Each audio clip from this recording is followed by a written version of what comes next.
What's up, everybody? Learn to Fight. Back with another episode. We just had UFC 315 happen in Canada. JDM, Della, Maddalena versus Bilal Muhammad. Had a bunch of other good fights. Today we got a guest. We got Deal with Will, MMA aficionado, MMA expert. So yeah, introduce yourself, Will. What's up? Man. Thanks for having me on, bro. Yeah, I just started my channel about a month ago. Manny's a good friend of mine. For you guys that are looking to learn more about the sport of boxing or looking to learn how to fight, make sure to subscribe to his channel and check out some of his videos. You know, he actually trained me for a little while there. Oh yeah, Will has hands, but yeah, man. Going into UFC 315, like I said, I knew it because JDM, the reason that I chose him to win was because, well, what's interesting to me about Jack is, he started his career off of 2 finished losses, like 0-2, like he got his ass beat back to back, and now he's on like an 18-fight win streak. Like anytime you're fighting somebody who has their nose on the other side of their face, and it's going to be a long day. It's going to be a long night. You know what I'm saying? Yeah. So what did you see with that, with going into that? Did you have Bilal winning going into it? Some people, are saying Bilal. I don't know how anybody could say Bilal won that fight, but, what did you think? So going into it, obviously I didn't bet on the fight, but if I were to bet, I would have bet for Bilal to win, just because of his ability on the ground game. And let's not get it twisted, bro. Like, Bilal can throw hands and he's tough. Now, this particular fight, I think, was the most exciting fight. I think we saw a different aspect of Bilal's game, a different dimension of his toughness and striking. But I knew that JDM is one of the better, just straight up MMA guys in that division. Like he's really well-rounded everywhere. As far as what I saw in the actual fight, the hands, the head movement, and JDM was doing this really cool thing where he would throw his jab, and after he would throw his jab, he would dip down, almost anticipating that takedown attempt. So I don't know, bro. JDM might have just cracked the code for some of these wrestling guys. Oh yeah, I agree 1,000,000%. Like right now, I think Ilia Topuria and Jack Maddalena, they're the best boxers in the UFC. Wrestling obviously is huge, but like I don't see Islam beating JDM. I think he's gonna piece Islam up just the same way he did Bilal Muhammad. You know what I'm saying? I think if Islam were to fight Ilia Topuria, I believe Ilia would probably beat Islam as well, But what I thought was really impressive was how he came in off of a layoff. He had his arm broken, came in off of a layoff, went in there and had a performance like that, But Bilal also, he had a great performance too. That was probably one of the best welterweight championship fights that I can remember off the top of my head. I mean, the last great welterweight fight for a championship that I can remember was Robbie Lawler and Rory McDonald, and that was way back. Yeah, bro. I'm hearing people say fight of the year. I don't know about all that, but I've heard some YouTube channels saying that might be the fight of the year so far. Yeah, and going into it, I said this is gonna be a crazy fight. Might be one of the best fights at welterweight. Because when it comes to fighting, it's really about what someone has inside of them. So with Jack Della Maddalena, with him, for him to start his career off of 2 brutal losses and to be on a 17-fight win streak, 18-fight win streak, and now he's about to go and fight for the championship, and he has the way his attitude is, all this stuff cumulating. For me, it was yeah, this is going to be a war. And then also with Bilal, he wants to continue being the, Palestinian champion and all this stuff. So it just had all the makings to be a great fight. And welterweight is like one of the most exciting divisions right now. I mean, because right now we got JDM at the top, we got Bilal, we got Buckley, we got Shavkat, we got Machado. So yeah, I mean, welterweight is Sean Brady, of course, is in there as well. I mean, who do you think could take the belt from Jack? Well, I'll say this, bro.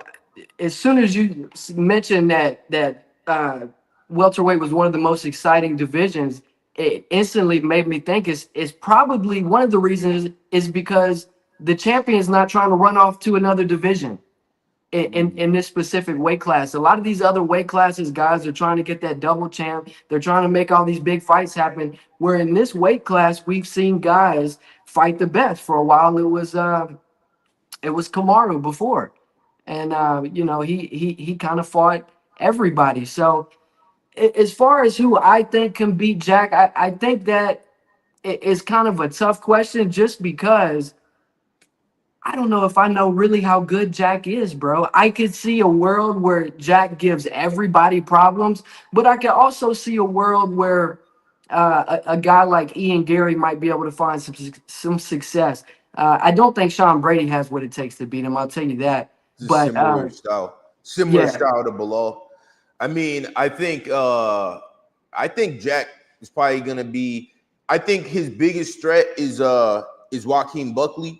I think he could be like a very dominant champion. You know, like the belt has been going hotcakes lately, but I think he out of everybody is a guy who probably will keep it because when we look at someone like GSP, I mean, obviously Kamaru beat GSP's record, but we look at actually, you know what? Kamaru is a perfect example. Kamaru Usman came in his first MMA fight. I believe he got knocked out or choked out, and he lost his first MMA fight. Then he went on a crazy streak. right. Jack lost his first two fights, got embarrassed, got his ass beat, went out there, went on a crazy streak. So these are a similar mindset, similar archetype of a person. I think Jack's biggest threat is Joaquin Buckley. I think Jack will piece up Gary. I think he'll piece up Brady. Shavkat could be a hard fight, but I think he'll beat Shavkat. You know, and then other than that, I mean, who we got out there? MVP isn't a title contender. I mean, that could be an interesting fight. I think MVP could actually give him some serious problems. But other than that, you know, and the reason I say Buckley is because Buckley put out a video, and he's from St. Louis. I'm from St. Louis. Buckley put out a video. I don't know if you've seen it. He's in the gym, like training, and he's talking about why he wants to be champion. He's talking about taking care of his grandma. He's talking about like he needs it. You know what I'm saying? Like he wants it. He needs it bad, you know? And that right there, that hunger, that desire that he has is the reason why I believe if anybody's going to be champ next, it'll be Buckley, because Buckley, you know, he goes out there going into the Kobe fight. I didn't think he was going to be able to piece up Kobe like that. You know what I'm saying? He surprises everybody, you know, and he's really good, you know? So, yeah, that's why I think Buckley's the dark horse for the whole division. You know, people are sleeping on him. Yeah, I think that the best thing to ever happen to Joaquin Buckley was getting beat up by Kevin Holland. And, you know, you talk about a guy like Buckley, the UFC hasn't done a great job of pushing Joaquin Buckley. Joaquin Buckley does a fantastic job of inserting himself into situations that gets his name talked about. Every single big fight he's had has been because of his own doing. So he's been doing a great job at promoting himself. But everybody's talking about Joaquin Buckley like he's a world beater. And I'm not gonna lie, bro. I like Buckley, but I don't see what everybody's seeing, bro. Maybe I'm crazy though. Well, let's put it like this.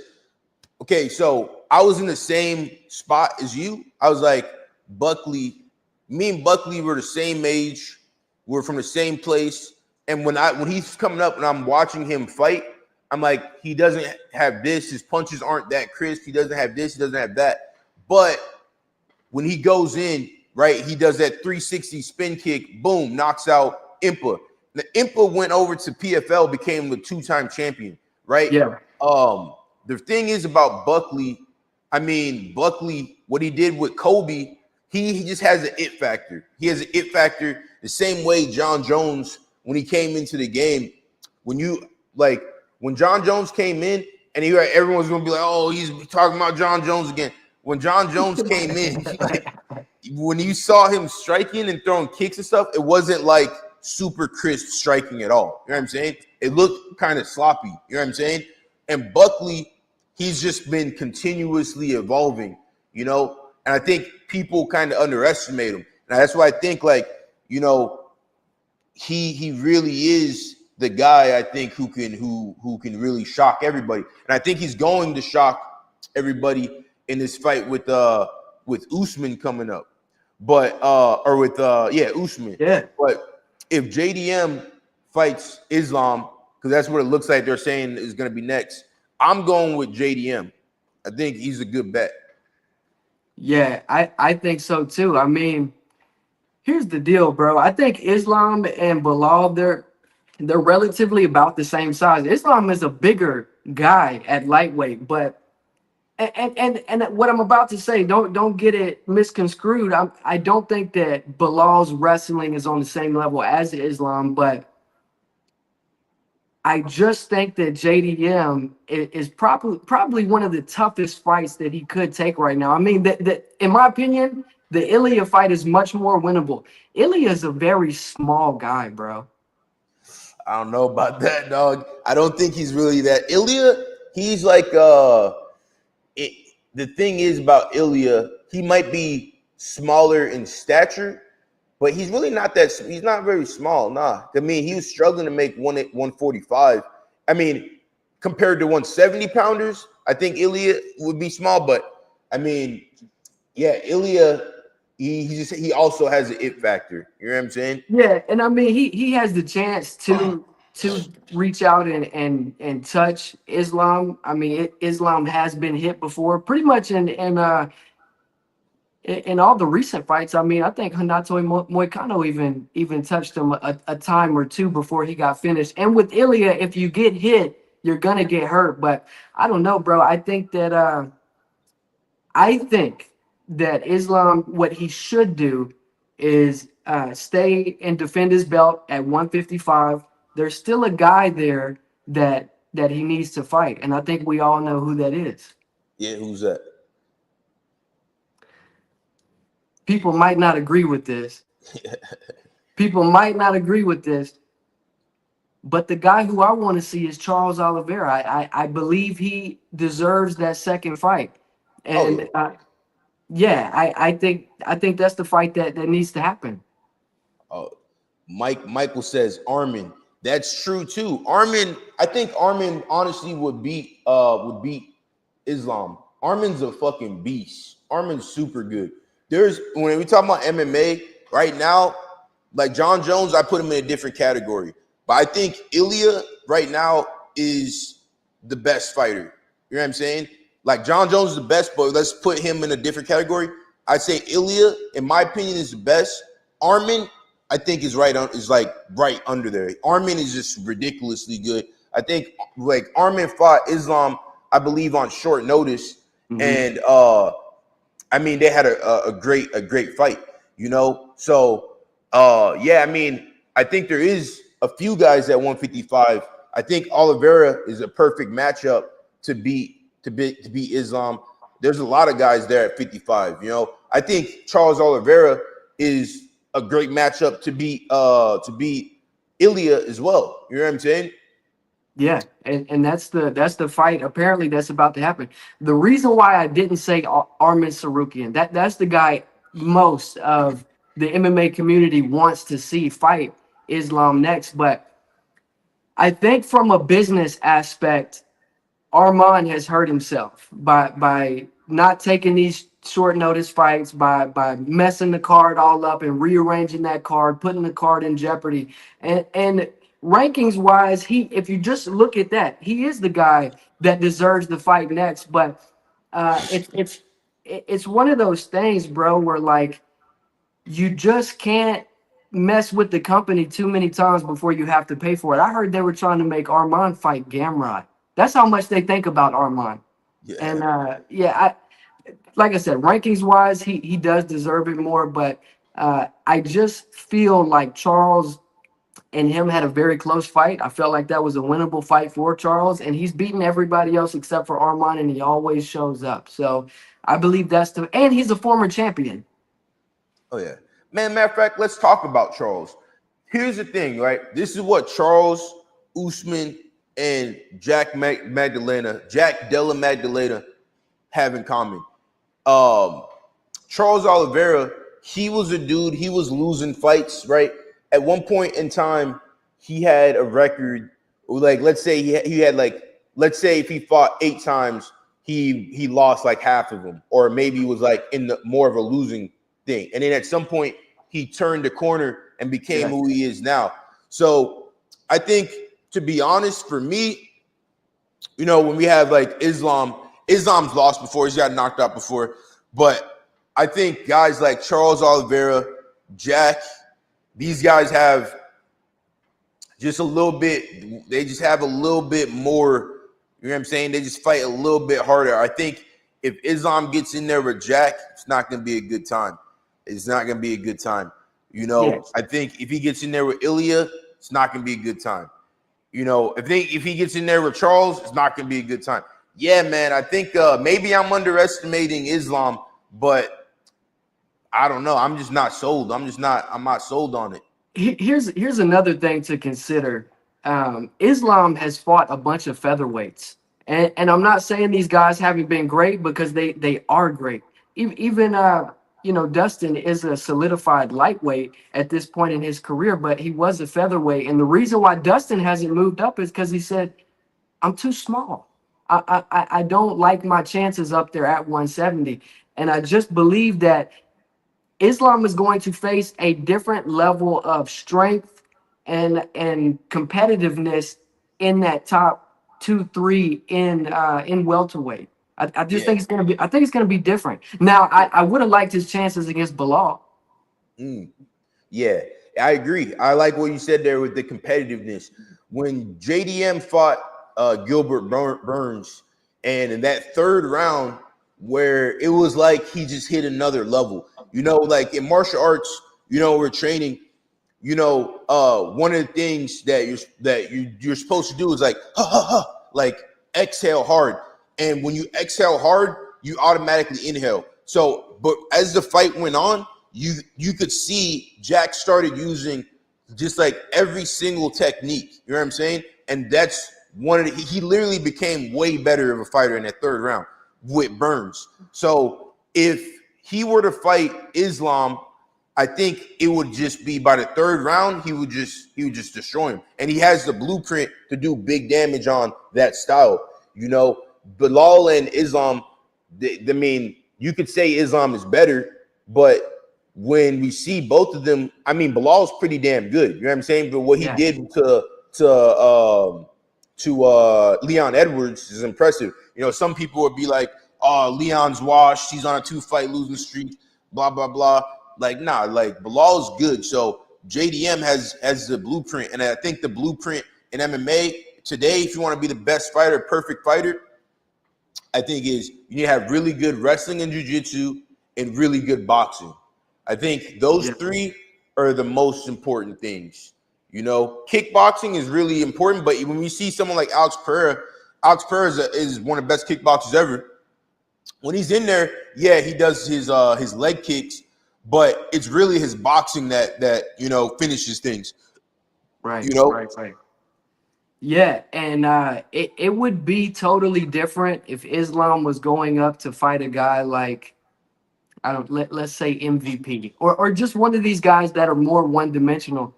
JDM is one of the best all around fighters, one of the best all around MMA guys in the sport. yeah, 1,000% with the elbows, the knees, it just puts it together. But welterweight is one of the most exciting divisions right now. And so Michael Morales, right? One of my friends Nikolai Vervinov fought Michael Morales in the Contender Series. Nikolai is a hell of a fighter, really, really good fighter. I've seen him put hands on big name dudes, and do really, really, really good. And he's just a hell of a fighter. Him and Morales fought Contender Series. They had a close fight. Morales stole it at the very end with like a big slam. And Morales is a young dude. I believe he's like 26, 20. He's a young guy. You know what I'm saying? And he's undefeated with however many fights now, like 16, 17 fights. I think he goes in there. I think he beats Burns. And I think the guys to look at right now who are going to be the future champions or going to be very interesting fights, the two main ones for me is Joaquin Buckley and Morales. I think these two fights coming up, I got Buckley winning and I got Morales winning. And it hurts me to say Buckley's gonna win because Usman's African, I'm African. That's what I'm saying. That's my guy, but I gotta be real. I think Buckley's gonna win it, and I think Morales is gonna win. And a really crazy fight would be Buckley versus Morales, but I don't even want to see that. I want to see both guys get individual title shots. Right. Yeah, I think that the promotion is trying to build up Morales with this fight because I agree with you. I think that he's going to get a win over Gilbert Burns. And Gilbert Burns is a big name. I think he's about 3.5 years past his prime right now. But still, if he gets that win, people are going to wake up to the fact that Morales is a contender. But I got to disagree with you, bro. I think that Usman has had a long enough break. I'm not sure exactly why he took such a long break. Do you know anything about that? Yeah, I mean, I'll tell you from the fighter's perspective. So for Usman, right? Usman was an extremely active champion, right? He's been doing this his whole life. He goes in, he gets knocked out by Leon, right? Took a little break, came in short notice, fought Hamzat, right? Lost the decision in that one. I mean, it go either way, right? Sometimes you just need to take a step back and be like, do I actually still want to fight? You know what I'm saying? You got money, you're good, you're chilling. Also, I mean, it takes a lot. These fights, it's more of an emotional thing that it takes. Like these fights take a lot of energy, like emotionally, mentally, spiritually. And if you don't have that drive inside of you, that's why when I pick someone to win a fight, I look at, okay, why are they fighting exactly? You know what I'm saying? The reason I think John Jones does so well is because he has a lot of chaos in the background of his life and things internally that he only expels it through fighting.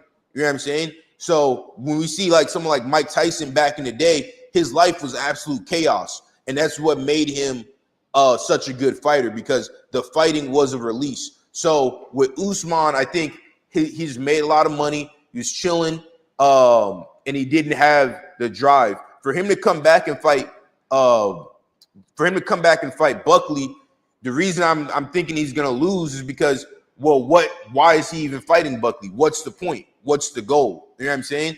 You said something. You said that you feel like Burns is 3 years past his prime, but Burns and Usman, I mean, they're around the same age, no?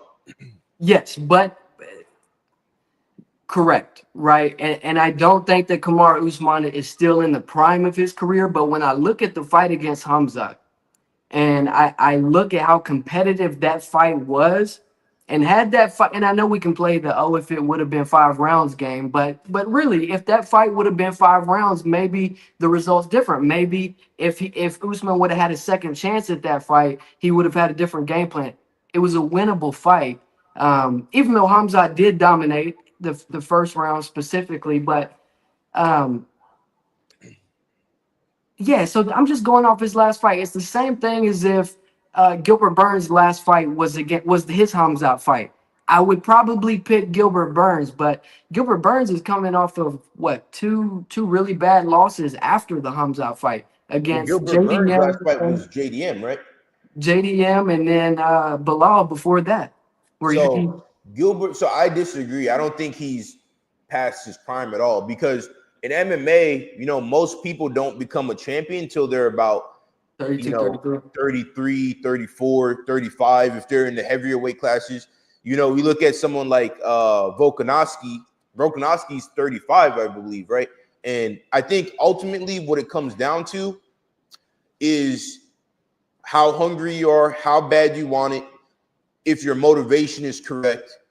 And those are the main things. And if you've been consistently training and fighting, that's what makes someone in their prime. Because someone like Darren Till, he's a young guy, right? Darren Till is like 32 years old.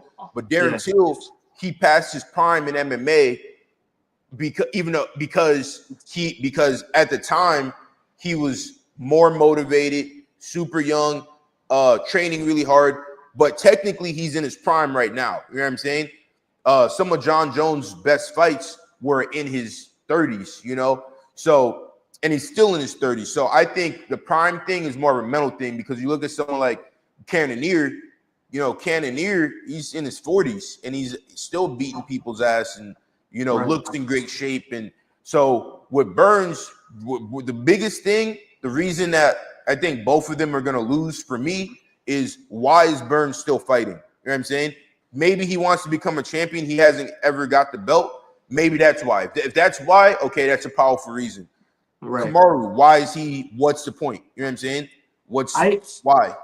I think for Kamaru, he has a legitimate shot at the belt. So Joaquin Buckley is the hottest thing smoking at that division, and as far as the younger contenders, and he's one big fight away from a title shot. So if Kamaru comes in, fights another tough guy like Hamzat, you know, he fought down a fight that he probably didn't have to take. This is another one of those.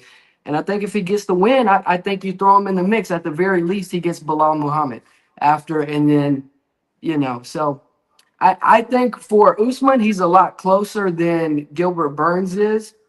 But I don't know, man. Only time will tell. I will say this. I would not be surprised in the least if Joaquin Buckley went out there with all the momentum that he has built and gets the job done against Usman. But I'm not going to sleep on Kamaru either. Yeah, he can't. You can't be a fool asleep on him. We're saying Cuck versus Buck. Who do you think wins that fight? Who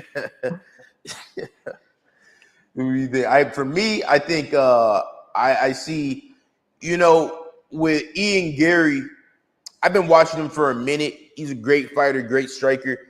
I think Buckley beats him, and that's not because he's not a good fighter. I just think Buckley has an X factor. If JDM and Ian fight, I got JDM. You know, yeah, I think MVP. You know, only person who fights like MVP is MVP. But I do think JDM is a better striker than Ian. I think Buckley has just a little bit of a more unorthodox style, and he's just stronger, more conditioned. I think Buckley would beat him, you know. But welterweight, yeah, is like one of the most exciting divisions right now. I mean, what division is more exciting than welterweight right now? Yeah, there's not too many out there. There's not too many out there. And like I said earlier, a big reason for that is because the champions of that division aren't trying to run off to other divisions. They're actually fighting and doing their due diligence. But the only concern I have against Joaquin Buckley, he's a finisher, he's got power, he's explosive. But when it comes to fighting a guy like Ian Gary, who game plans masterfully and can sometimes do just enough to outpoint his opponents and win each round decisively, would he get frustrated? Would he be able to close the gap in a more strategic matchup where maybe a guy's not looking to knock him out or looking to finish him, but just looking to decisively beat him on the scorecard like Ian Gary? I don't know. I think with that's going to catch up. It's going to catch up to him, because you can play that game to a certain point, but guys like Jack, he's fighting. You know what I'm saying? Like someone like Buckley, he's in there. He's because Kobe tried to play the point game with him. You know what I'm saying? Certain people, once you get to a certain point, that point game's not going to work no more, because someone like Jack, he's trying to take your soul. You know what I'm saying? Like, he took Gilbert Burns' soul in that fight. by the end of the fight. Mhm. So yeah, I think it's gonna end up catching up to him, unless he What, just really just switches it up and starts biting down his mouthpiece and just, really, gets it to another point. But yeah. what did you say? No, just one last thing I'll say about Buckley is I want to see how his wins age. And specifically, I'm talking about the Colby Covington win because I just don't know how good Colby Covington is anymore. I don't know if he got injured in the Leon Edwards fight. He said he broke something or something got fractured.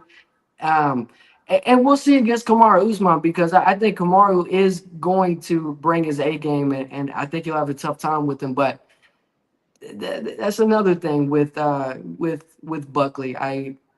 I see that he's beaten some older guys, and Ian, guys like Ian have been in there with all the younger guys, all the killers, other than MVP, but MVP is still very game even at his age. Yeah. Well, that's the thing. The age isn't really a factor. You know what I'm saying? What I think here's the thing, right? When it comes to MMA, when we're talking about age, the thing about MMA is it's more about like Jose Aldo is whatever, 38 years old, right? Right, But Jose Aldo's been fighting for fucking 20 years. You know what I'm saying? right. But he's not old though. You know what I'm saying? It like even when how he fights, he's not old. Like he wants it. You know what I'm saying? And that brings us into the next point. We're gonna be talking about Jose Aldo, but someone like Jose Aldo is 38, but he fights better than the younger dudes. So I honestly think like age isn't it's Jim Miller. Jim Miller is what? He's 40 something. 40, 41, He's yeah. beating people's ass. Someone like Bobby Green, he's a great fighter. But you could say he's an aged fighter because he has so many fights under his belt. A lot of damage on his body. But for me, I think age, I don't really think that's as much of a factor. You know what I'm saying? Depending, it's more about the mindset. Because, Gilbert Burns, if Jack Della Maddalena, his last win before the championship was Gilbert, Gilbert's still in there. He's still in the mix. He hasn't fell off. He's just fighting. He The fought best. the two champs. He's Right. fighting the best of best. And he That's true. goes in and he's not just showing his ass. So with Buckley, I don't know. I think only time will tell. But Aldo, I had Aldo winning the fight. I think Aldo got robbed in Canada. Aldo's a beast. Aldo's a dog. Aldo has been fighting since I was in high school, watching WEC. Aldo's been whooping people's ass. Right. So, what do you think about that fight? Man, so when Aldo missed weight, I put out a video on my channel, and my prediction was that he would win the fight, but that he would retire after. That was what I thought would happen, and I thought he got robbed on the scorecards. Look, it's as simple as this. Like you were saying earlier, even though Jose is older, he still got that dog in him, and he whoops up on these younger guys. He's faster. He's the veteran presence. He's got that on these younger guys, and he looked great, bro.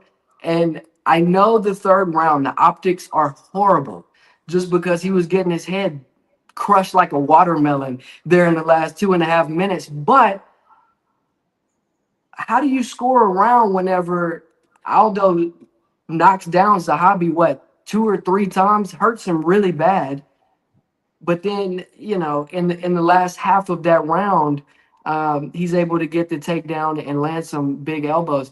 I don't know. I had Jose Aldo winning every single round, and the third one is the big question. And I think that third one is pretty damn close to being a draw, because to be on top of a guy and landing some elbows is one thing, but to constantly drop a guy on the feet and have him, running away trying to recover, those optics are something else. And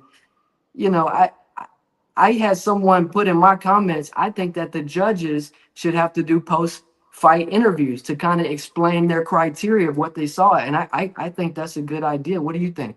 Yeah, I agree. I mean, some of these judges, to be honest, like some of these judges just don't know what they're doing, bro. Like there's been so much incompetence. Like there's been fights that I've had where, you know, I'm fighting another black dude and we look similar and we happen to have the same, like similar shorts. And when a fight is going on, you've been at live fights. When a fight's going on, so much is going on. No one really remembers what really truly happened. You just remember like, oh, that was a big moment there. And the judges are the same, So sometimes the judges, especially in Canada, they have ulterior motives, But yeah, and I think there needs to be more transparency with the judges. It just doesn't make sense. There's too much money on the line. People's careers are on the line. People's lives are on the line. And you got these dudes who don't know, who've never even trained before. You know what I'm saying? Let alone, because I don't know. Like for example, if anything, it should have been a draw. If we're gonna go with that, because But I think Aldo can still become a champion. He retired, but if he wanted to, is because I think that McGregor loss. I think that eats him up, and I think that's what like makes him still have that dog in him, because that was the highest of his career, and he could see like where McGregor went from that, and Aldo still had an incredible Hall of Fame career, but I think that's what really gives that fire in him where he's still beating these young dudes up. I think that's his reasoning, that he's still always trying to make up for that McGregor loss, But as far as the judges go, yeah, the judging problem is a big issue in MMA. It really is. And the thing about MMA is it is so subjective, though, because the only people who really know what truly is going on is the two fighters in the ring. That's one thing about John Jones. If you really pay attention to him, even the fights that he quote unquote lost, the reason he won is because after every round, he's raising his hands. He's like, his body language is saying something. So for a judge who's over here thinking like, oh, I'm gonna go jerk off later, and then they're like, oh, the fights are happening. Oh, John Jones' hands are up. Like that's what these guys are doing. Like that's all. So a big part of the fighting literally is just like your body language.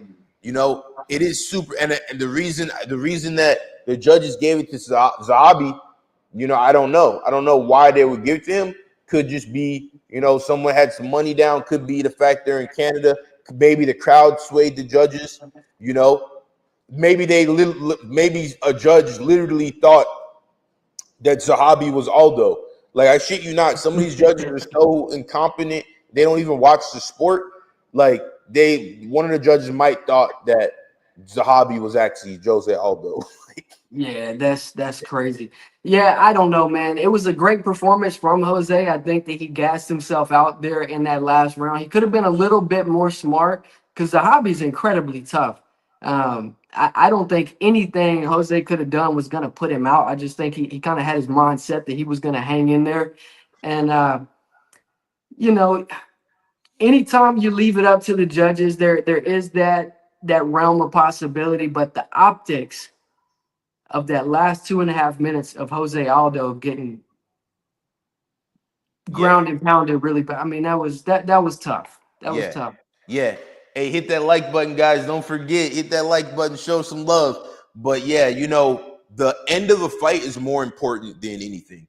You can waste the whole 4 minutes, and as long as you go crazy in that last minute, you're probably gonna win. It's because they don't remember anything other than, oh, that was the end of the fight. You know what I'm saying? And if you do some big crazy move, like that's my next fight. I'm going in. I'm gonna try to finish them, but at the end of every round, I'm gonna do some, a big move. You know what I'm saying? Whether it's a slam, whether it's a head kick, whether it's a flying knee, like that's how you win these fights. And guys like you were talking about Ian Gary understands the game, and it is a game, but at a certain point, you have to go in there and fight.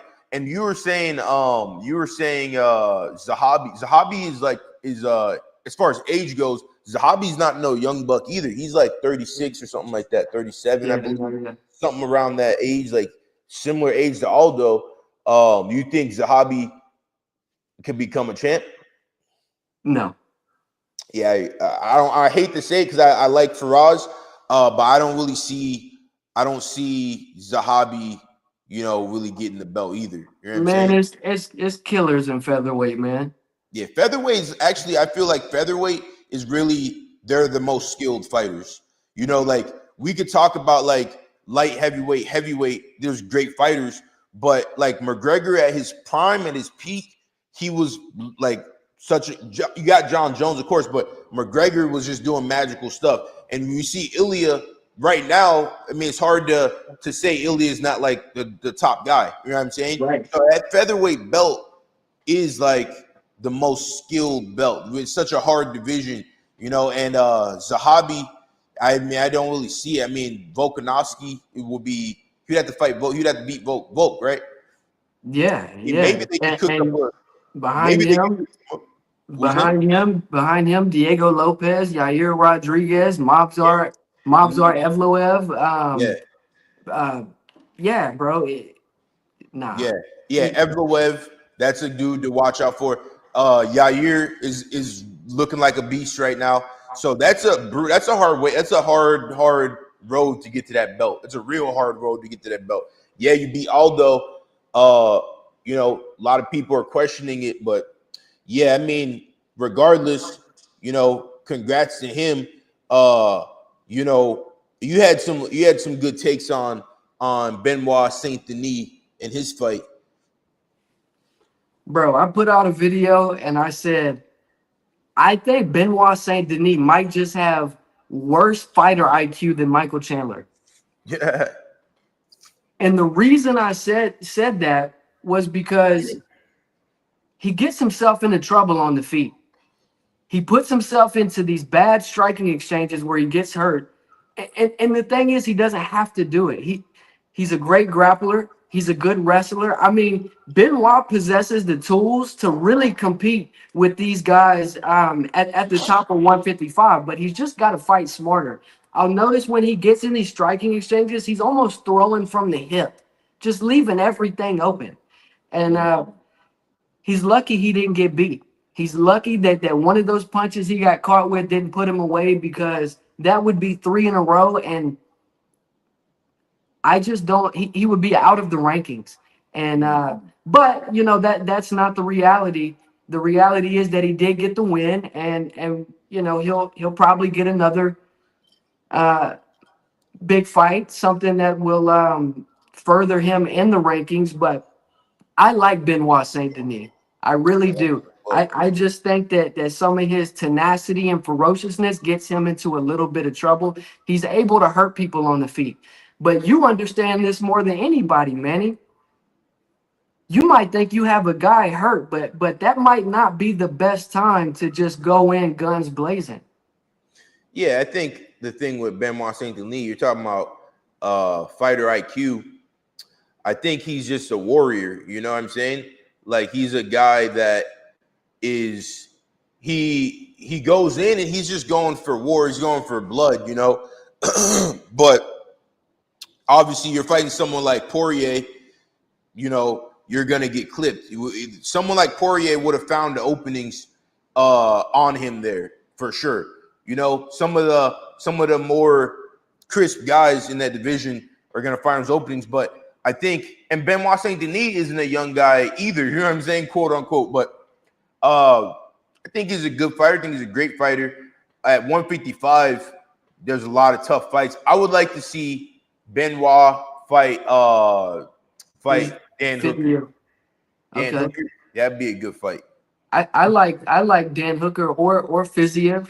Dan Hooker, he's at 55, right? Or did he go down? Yeah. No, he's at 55. He went down, and that didn't end up well for him. But no, he's at 55. Yeah, and you know what? I think Dan Hooker is going to have a similar arc to JDM. I think Dan Hooker, he showed with when he fought Gamrot, his style. The wrestlers and the grapplers, we need to evolve, because these strikers are coming with some good shit, and I think Dan Hooker is someone who might surprise people, real soon here. If Benoit Saint Denis were to fight Hooker, I think that's a great matchup. That could be a war. but I got Hooker winning that. I think Hooker beats a lot of guys in the division. Him versus someone like Armin would be real interesting. But as far as the finish goes with Benoit, I mean, that was a great submission. Good submission, yeah. Yeah, man. Benoit can give any of these guys in the top 15 trouble. I mean, we saw it against Dustin Poirier. I just wish he would fight a little bit smarter. I'd like to see him make some adjustments. Look, these guys like Islam Makhachev, these guys who possess really high level wrestling, they can go out there and take a guy down and hold him there and look for a submission. They don't put themselves at unnecessary risk when they don't have to. And I think for Benoit to bridge the gap to becoming great, I think that's what he's going to have to do. Yeah, I agree. Only time will tell. But incredible win. The women's fight. I don't really care so much about the women's fight. Maybe I'm a dick, but Grasso and Silva surprised me. Maybe I just been sleeping on Silva, but she put the hands on Grasso. Man, so both of these girls are some of the baddest girls in flyweight, and I mean that in a few different ways, if you know what I'm saying. Yeah. Look, Vegas liked Silva in this fight, but I picked Grasso to win it. I just thought she had been the championship experience against Valentina. I just thought that the toughness would ultimately be the difference maker. But man, what I saw in the fight was Natalia Silva and the footwork. I mean, I don't see how anyone could disagree that she may just have some of the best footwork in the entire promotion. And when someone has good footwork, you can always tell because it frustrates you. Because it just feels like you're always chasing them, trying to cut them off, but you can't. I found myself getting frustrated for Grasso through the damn TV. Yeah. She just couldn't find her. Yeah, I mean, Grasso, her last fight was what? Mackenzie Dern? Who's her last fight? Well, she's on a losing streak, right? Or no? I thought it was Valentina. She may have had another fight. She was the number one flyweight, so I don't think she's coming off a loss. You're right. Unless it was to Valentina. Yeah, it was Valentina, and they had a war, and Valentina came out on top. So yeah, Silva, Silva might get the belt. Silva might get the belt for real. I think if she fights Valentina, I got Silva winning. Valentina is legit. She's a great fighter, but yeah, I think Silva probably wins that fight. What do you think about Valentina's performance? Man, I thought that she did really, really well. I mean, I liked Manon Fior to win this fight. Manon Fior kind of reminds me of a Holly Holmes a little bit, in the sense that she's a little bigger, she's rangy, she can use her kicks really well, and she just got good kickboxing. But I look at her as almost like a slightly better Holly Holm, and I mean that with all respect because I'm a big Holly Holm fan. I think that Manon Fior, I think that was a winnable fight for her, but I think when Valentina cracked her and compromised her nose in the first round, I think that really set a bad tone for the rest of the fight. She's kind of playing catch up in a sense, but I liked everything that Valentina did. I mean, it's like everyone she fights, she's just a little bit better at everything that her opponent tries to do. But I think we could see Manon fighting for a title again. And just to dip back into the Natalia Silva fight, I think she's going to give everybody trouble. Not only the foot movement, it's one thing to kind of get on your bike and make circles around the ring, but Silva is so athletic that she was firing off a jab, double jab, leg kicks, spinning back kicks, and then getting back out of range before Alexa Grasso could respond. So I think she's going to be trouble for flyweight, but I think with this win, that puts Valentina at her 10th title defense, one behind Amanda Nunes. And Valentina's a beast. Valentina's crazy good. Yeah, maybe I've been sleeping on women's MMA. I've been sleeping on it. Silva would be a very interesting fight. I'm assuming that would be a striking match. Or maybe Valentina goes in there and pulls her, takes her out. But Vitor Belfort, he got inducted in the Hall of Fame. Now Yeah. Vitor, he was one of my favorite fighters. For the longest, he's been in the game a long time. But that brings up an interesting question. So Vitor, obviously, he was on TRT, obviously on steroids, stuff like that. Well, allegedly, my opinion, maybe he was on steroids. I don't know. I mean, I'm pretty sure he popped for it before, but I don't know. Don't quote me on that. You know what I'm saying? But that goes. But we do know he was on TRT.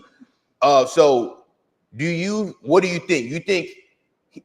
I think he should be in the Hall of Fame. He had an incredible career. He did really help build the UFC. TRT Vitor was a different animal, but it just really brings up an interesting question because, guys who are on performance enhancers, it seems like there's just really no serious repercussion. You know what I'm saying? Well, in the early days of the sport, I think a lot of these guys coming over from Pride and were on performance enhancers. But yeah, man, Vitor had a very long reign, and the Vitor I will always remember was the Vitor Belfort that smoked Vanderlei Silva, a very dangerous Vanderlei Silva. Yeah. Um, yeah, I 20, mean, 20 punch combo or something crazy like that. Yeah. crazy. So I mean, it's a very well deserved look. The Pioneer Wing was he inducted into the Pioneer Wing or just Hall of Fame? Hall of Fame. I'm not sure if it was pioneer, but if it was, I mean, he's definitely a pioneer. Bro's been Yeah, fighting. We talk about people who were fighting for 20 years. Bro's been fighting. Bro's been fighting since the 1998 or 1997 or something crazy. 1990. You know what I'm saying? That's insane. That's yeah, wild, bro. That's really impressive. he's from the old school, man. And I think he deserved it. I think that he paved the way for a lot of guys from that region of the world, and these guys are still doing their thing in MMA today. So yeah, much respect to him, bro. I think that the performance enhancers don't mean as much back then as they mean today. Now it's like if you pop for a drug test, the fans are gonna bury you. Oh yeah. You know what I mean? Yeah. Whereas back then, it was an understood thing that a lot of these guys were on it. So Yeah, I mean TRT Vitor, kicked out Bisping's eye. The crazy spinning back kick on Luke Rockhold. TRT Vitor was a different animal for sure. Probably one of the best fighters ever. And this brings me back to John Jones. John Jones beat TRT Vitor. You know what I'm saying? Not only did he beat him, he submitted him. So when everyone's like talking shit on John, and everyone's, people will be on here, oh, you're a John Jones meat writer.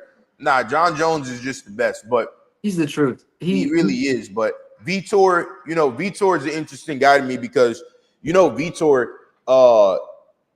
his sister was like kidnapped or something and never found her. He has a very interesting backstory. And, when he was fighting for the belt, his sister got kidnapped and it was apparently some like drug related thing or something like that. And yeah, they just never found his sister. He's a major star in Brazil. And, the fact that he's been like, he's remained positive. I didn't like when he fought Evander Holyfield. I didn't like terrible. that.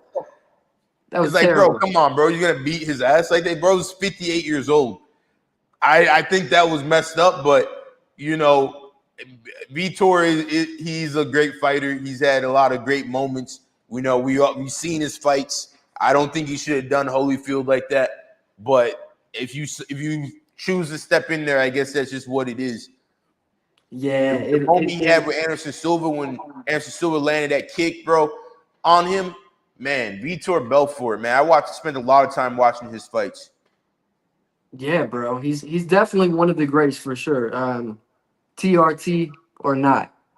Yeah, that's a fact. The TRT just brought him to the next level. But yeah, I agree. That's deserved. But going into a whole nother realm, Bo Nickel, he went in there, got cooked by Rainer de Ritter. What did you think about that fight? Oh man. If I'm being honest, it just seemed like he got overwhelmed. And my first thoughts, I was recording the TV live, and I was like, oh, Bo's hurt. Bo's hurt. A few more of the little, they're in the clinch against the cage. Rainer de Ritter's landing these little rabbit punches. Nothing too crazy, but I saw something come over Bo Nickel's face where it just looked like he was frustrated. Like he was frustrated. He didn't like what he was feeling. And it almost seemed like to me that he checked out of the fight. And what a lot of Bo Nickel fans say is that, oh well, he threw a big right hand and a left hand after they broke out of the clinch. He didn't give up. But as soon as that last big knee landed, he just folded. And I understand that body shots can do that to somebody, but we just saw it, Manny, in the main event of 315. It's a mindset thing, and guys and girls get hurt all the time, badly hurt, exhausted, hurt, and I just feel like Bo Nickel got defeated before that big knee even landed. I think the weight cut defeated him. If he really that video of him was real where he weighed 220 fight week, bro, Yeah. I knew he was gonna lose from there because I've done that cut from 220 to 185 before. And that cut is a cut where you almost I almost fucking died doing that cut. So and you go into the fight extremely compromised. I cut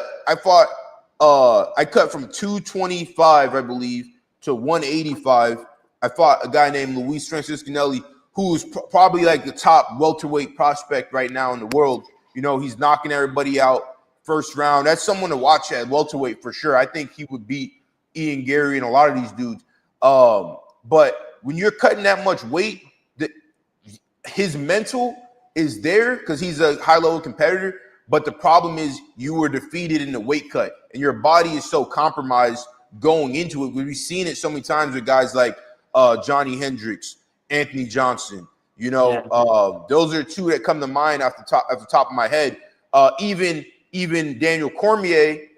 Daniel Cormier in some of his fights where he lost too much weight, put the crib on Buckley. I am. Yeah. See what I'm saying? St. Louis all day. Everybody loves Buckley right now. Everybody's on the Buckley bandwagon. And like I said, I love that for Buckley because the UFC didn't put Buckley on. Everything Buckley has accomplished, every bit of notoriety, everything that we're seeing on social media is because of Joaquin Buckley. I mean, the UFC doesn't put on a lot of guys like Buckley. You know what I'm saying? I'm not gonna say nothing, but the UFC doesn't really put on guys like Buckley. I don't know. You know what's going on? Hey man, I don't know, man. They like Bo Nickel. You know what I mean? Yeah. But with Bo Nickel, I think he's a good competitor, great competitor. Obviously, I think it was the weight cut, and also, bro, just is like Icarus or whatever. You know what I'm saying? Like, what was the story? Icarus, he flew too high or some shit.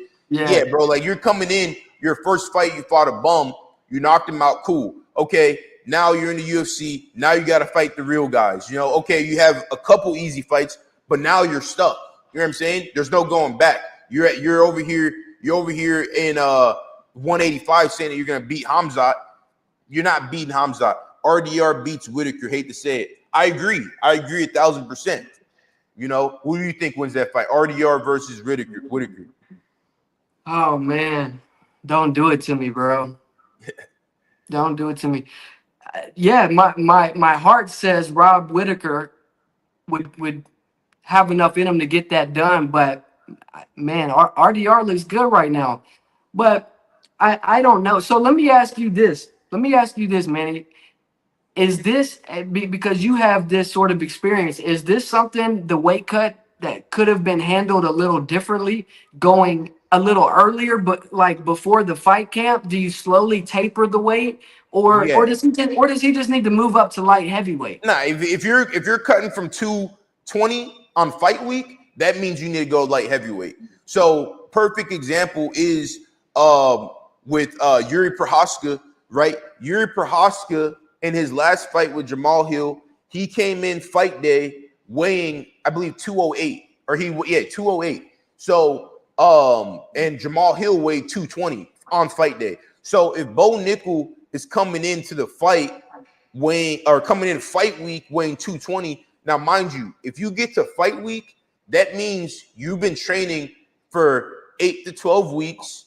You've been dieting, you've been working super hard, so you naturally are going to burn a lot of weight. So that means if he's weighing 220 on fight week, that means bro was probably weighing something like 240. You know what I'm saying? And he was either he must be lying. There's no way. He's It not. doesn't I even mean, make sense.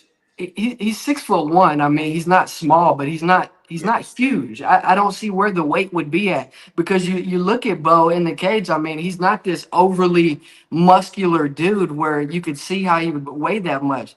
I don't know. Yeah, I think I, the weight I cut. but light heavyweight. I mean, RDR is a guy that could fight, that has fought in light heavyweight. He's one of these bigger guys. Do you Yeah, think that Bo would have trouble against some of these bigger guys, the Jamal Hills, the Carlos Ulbergs, the no. Here's the thing, because it doesn't work like that. You know, a lot of people think that being bigger is. Here's the thing: if you're cutting all that weight and you're going down, you actually get worse. So a perfect example of this is Anthony Johnson. Anthony Johnson was fighting at 170. He fought Josh Koscheck and he lost to Josh Koscheck. Yeah. But then Anthony Johnson went all the way up to heavyweight and he was knocking Andre Arlovsky out, beating people's ass. So why is that? How is that possible? Because the thing is, like, let's say if we're doing jiu-jitsu, right? Sometimes you're doing jiu-jitsu and you're rolling with people. Me as a bigger guy, I can roll with someone who's smaller and they can just kind of slip into little cracks and little shit. You know what I'm saying? Like now I can pick them up and bomb them and slam them down and stuff. But when you're losing all that weight and you're going down and you're fighting smaller bodies, the smaller guy a lot of times has actually an advantage in this type of scenario with Bo. And that's why, you know, when we see someone like Yuri is a perfect example. Yuri's not cutting weight. You know, a lot of the champions aren't cutting weight. Like John Jones doesn't cut weight for real.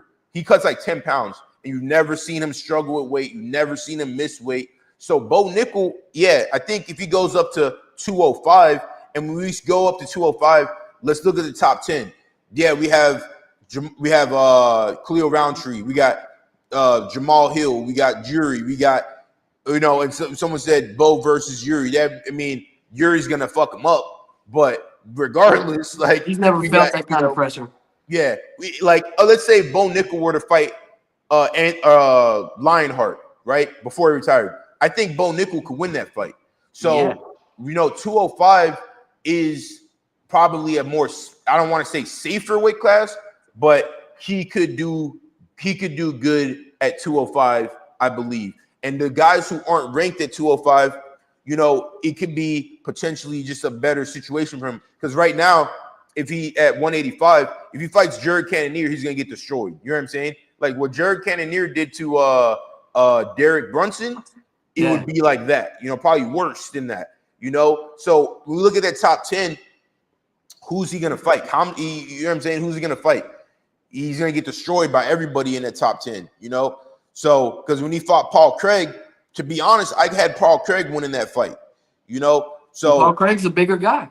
Yeah, bigger guy, exactly. So it's like, and Paul Craig, for example, I think he was better at 205 than at 185 as well. So sometimes like Jose Aldo went down to 135. That wasn't the right move for him. So going down in weight, you know, arguably, And and I want to ask you, do you think Jose Aldo was a better fighter at 135 or at 145?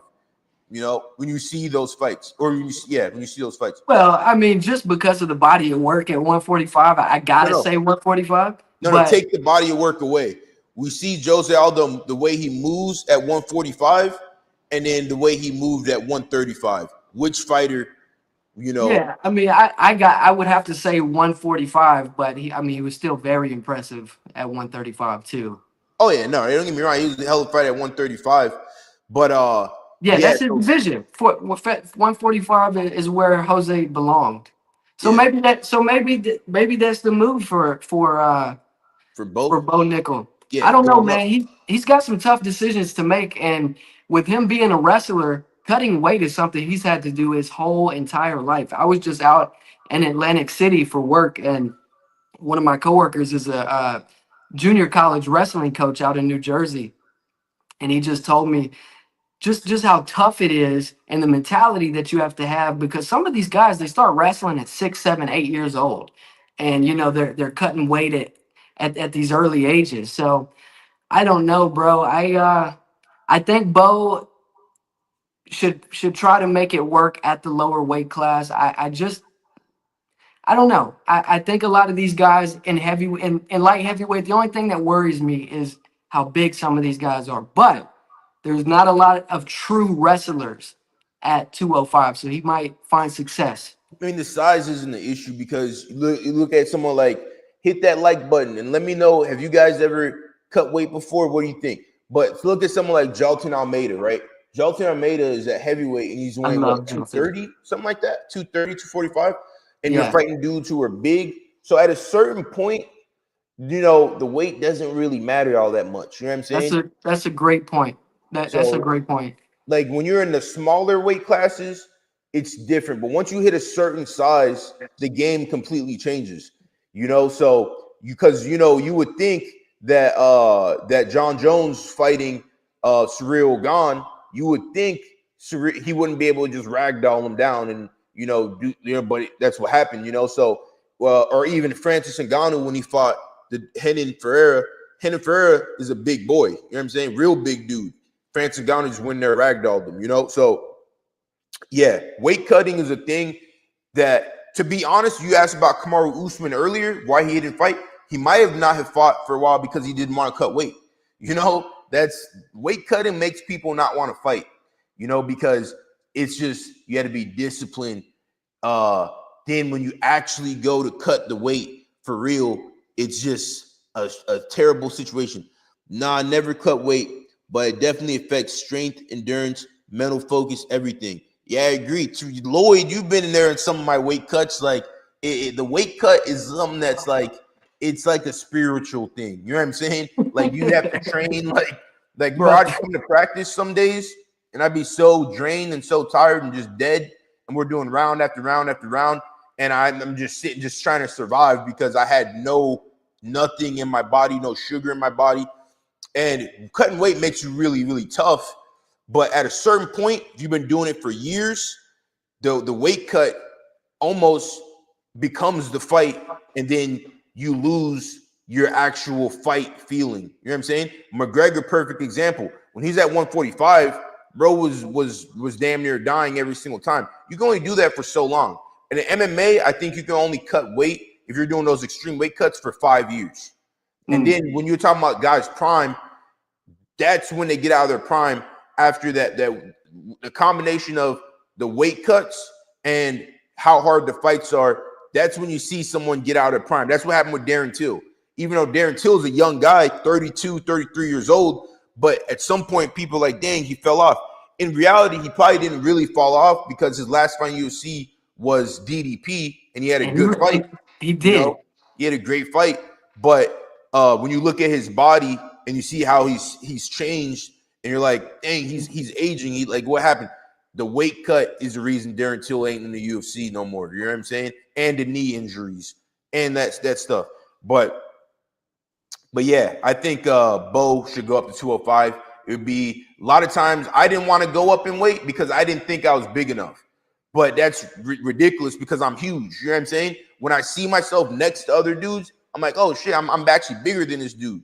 You know, like I met Luke Rocco a couple weeks ago, and I was like, oh shit, like I thought Luke was bigger than me. No, we're like I'm bigger than Luke. You know what I'm saying?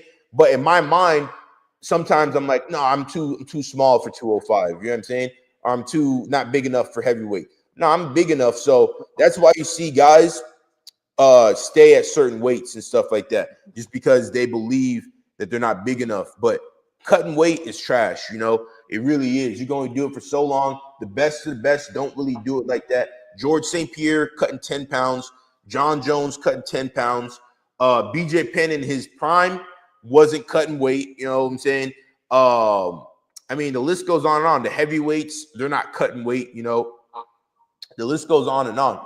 Volkanovski, I mean, I don't know what his weight cut looks like, I but he think he, never looks like a guy who's struggling to cut weight, you know? I So, think, I think when he started, it was pretty drastic. I think Volk said his first fight was at 185. yeah. Volkanovski at and he was winning at 185. You know what I'm saying? Which is crazy. Like, winning at 185 at his size is wild, but he's too short to be at 185. Yeah, Can you man. imagine that? Bo Nickel versus Volk. Yeah. Because there's actually a video of Volk sparring with DDP, and he was actually giving him that work. Like, I don't know if Yeah. you've seen that. Yeah. Oh So, man, I gotta check that out. Yeah, that's good stuff, bro. And this is stuff we can only get from listening to a fighter's perspective about the weight cut situation. So maybe that's what we see next for him, moving to light heavyweight. But I think he should still kick the tires and potentially staying where he's at. I don't know. I mean, it's a tough one to call. It's a tough one to call. But yeah, so why did you get into MMA? What was the first fight you watched? How do you even become an MMA, you know? Man, I I was in junior high school, and one of my best friends, my mom was friends with his mom. You know how it is when you're in school, bro. Whoever you're hanging out with, your mama wants to know who their mama is and all that. Well, they got to be friends, and her husband was a UFC fan, and they had invited us over for me and my friend to hang out, play computer or whatever. But there was a UFC fight on, and at that point, my family had never heard of UFC, but they wanted to see about it, and it was Rampage Jackson versus Vanderlei Silva. And I believe Forrest Griffin was also on that card. He was the main event. And I remember just being so fascinated with it. I remember Rampage with the chains, and I remember Vanderlei Silva like doing like this in his corner, the axe murderer. And I'm like, man, I can't believe they can show this on TV. And Vanderlei Silva looked like he damn near died after Rampage knocked him out. He's like foaming at the mouth. But no, that was my introduction to the UFC. Now, obviously, I was too young to buy pay-per-views, and it wasn't something that was in my own household a lot. But if I'm being completely honest, um, these big transcending names like GSP, like John Jones, like Conor McGregor. This is what kind of brought me back around into as a older teenager to kind of watching it. Um, and yeah, I'm a New Orleans Saints fan, and the Saints are ass. I don't know if y'all know about football or any of that, but um, Terrell Lloyd would know about football. He said he brought up a good point. He said Alex P going up in weight, fighting better. That's a perfect example. You it know, but is. nah, Lloyd, I'm strictly MMA. I don't watch no other sport. I don't care about no other sport. You know, it's hard to watch other sports once you start really It getting is. into MMA. You know what I'm It saying? is, Because bro. like And that's we and just that's saw that's Bilal and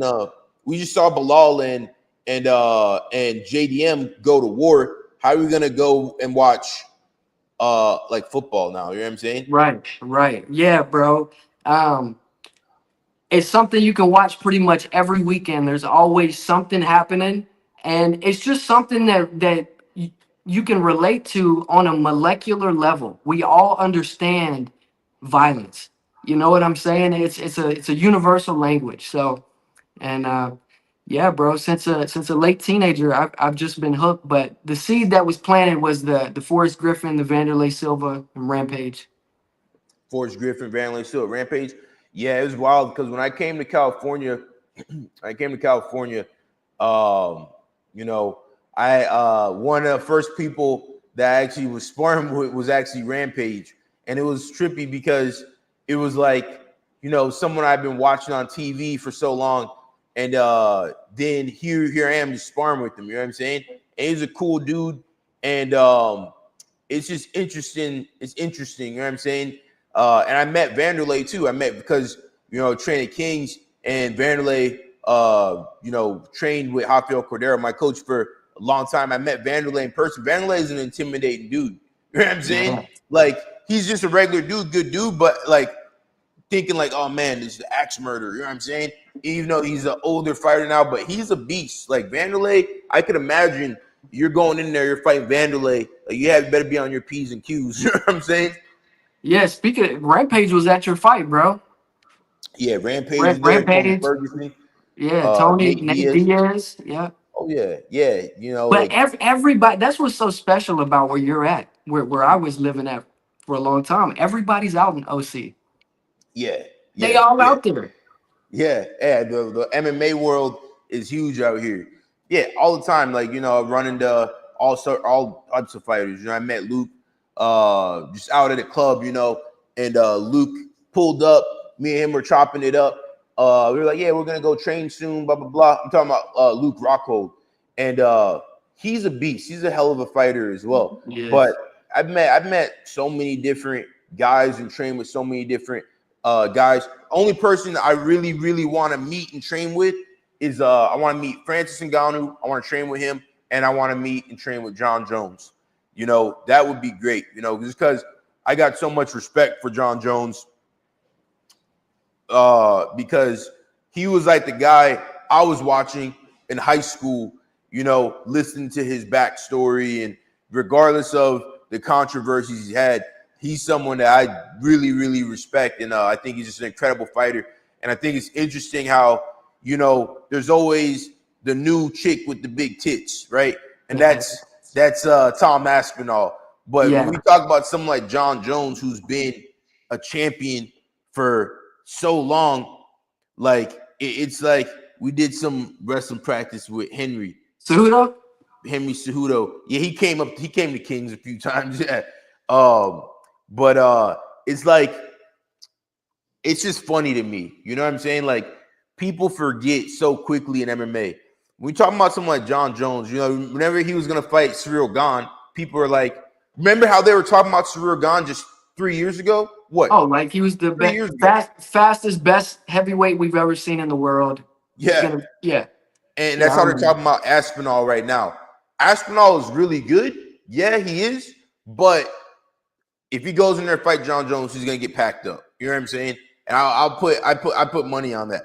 Aspinall could beat John Jones, Sure. but John Jones is gonna pack him up. You know what I'm saying? Like, I would be shocked if Aspinall was going to win. You know? The thing about the state of MMA today, there's a lot of newer fans, and they just weren't around, and they just haven't looked to see who John Jones really is. Like the fight against Vitor Belfort, the fight against not Machado. What's his name? Uh, Shogun? Who's talking about? Alexander the karate dude, the Brazilian Lyoto Machida. Machida? Lyoto Machida? Yeah. That is one of the baddest dudes on the planet still to this day. Yeah, Lyoto Machida, yeah, met him as well. Bro is still in there sparring with all the young dudes, beating their ass. Yeah, that, He's that's a hell that's of what a I fighter, you that's know? what I heard. So for John Jones to face that competition of these OG guys and then still be going out there and beating a guy like Cyril Gane in what 2 or 3 minutes? I mean, Bro, what? it's been almost 20 years that John Jones has been beating people's ass. And And he then he hasn't just killed. been beating people's ass. He's beating champion after champion after champion after champion. Bro he beat let's look at it. He beat Shogun, who was at the time when Shogun was coming from Pride. right? Shogun was John Jones because Shogun came in. He was 21 years old. He had the belts. He was beating people up, stomping them out. Then he came over to UFC. John Jones whooped his ass. Rashad Evans, champion, whooped his ass. Rampage whooped his ass. And now he's finishing these guys. You know what I'm saying? Who else? Glover Teixeira, who ended up becoming a champion later on, finished him.